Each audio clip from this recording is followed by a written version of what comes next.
தமிழக மீனவர்களை எல்லை தாண்டியதாக கூறி கைது செய்யும் இலங்கை கடற்படையினரின் தொடர் அத்துமீறல் சம்பவங்களுக்கு முற்றுப்புள்ளி வைக்க வேண்டும் எனவும் கைது செய்யப்பட்ட தமிழக மீனவர்களை விடுவிக்க தேவையான நடவடிக்கைகளை மத்திய மாநில அரசுகள் மேற்கொள்ள வேண்டும் எனவும் கழக பொதுச் செயலாளர் திரு டிடிவி தினகரன் அவர்கள் வலியுறுத்தியுள்ளார். இது தொடர்பாக தன் சமூக வலைதள பக்கங்களில் பதிவிட்டுள்ள அவர், ராமேஸ்வரம் மீன்பிடி துறைமுகத்திலிருந்து மீன்பிடிக்க சென்று இலங்கை கடற்படையினரால் கைது செய்யப்பட்ட 22 தமிழக மீனவர்கள்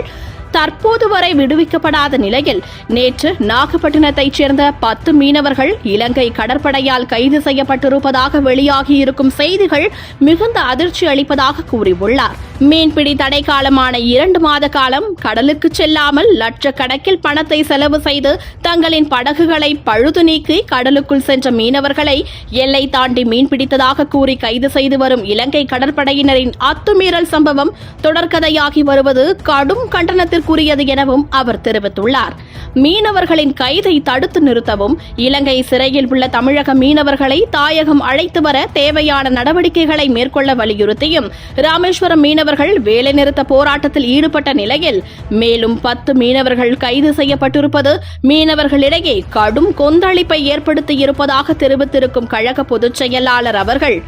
ஒவ்வொரு முறை மீனவர்கள் கைது செய்யப்படும் போதும் மத்திய அரசுக்கு கடிதம் எழுதுவதோடு மட்டுமே தன் கடமை நிறைவடைந்து விட்டதாக கருதாமல் தமிழக முதலமைச்சர் திரு மு.க. ஸ்டாலின் அவர்கள் மாண்புமிகு பாரத பிரதமர் அவர்களை நேரில் சந்தித்து தமிழக மீனவர்களின் கைதை தடுத்து நிறுத்துவதற்கான ஆக்கப்பூர்வமான நடவடிக்கைகளை இனியாவது மேற்கொள்ள வேண்டும் என கழக பொதுச் செயலாளர் திரு டிடிவி தினகரன் அவர்கள் வலியுறுத்தியுள்ளார்.